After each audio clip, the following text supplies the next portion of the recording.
আমি এখন আর অবাধে বলতে পারি না যে আমি তোমাকে চাই।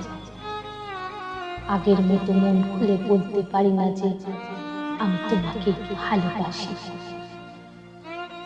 মনের গভীরে কষ্টগুলো জমাট বেঁধে পাথর হয়ে গেল, তোমার সাথে আর সেই কষ্টগুলো ভাগ করে নিতে পারি না।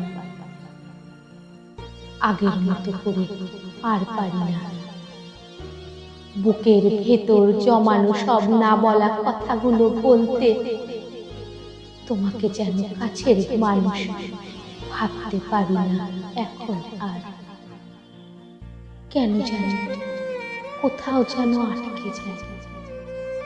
হয়তো সময় বাধ্য করে আমায়, এটাই হয়তো বাস্তব সত্যি।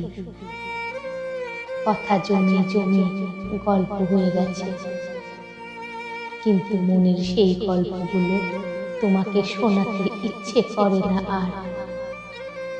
মনে হয় কিছু কথা শুধু আমার থাক, কিছু কষ্ট কিছু ব্যথা কেবল আমার থাক, কিছু মুহূর্ত স্মৃতি হয়ে কেবলই আমার থাক। থাক না আমার কিছু গল্প একান্ত আমার হয়ে, লিপিবদ্ধ হয়ে থাক মনের ডায়েরিতে।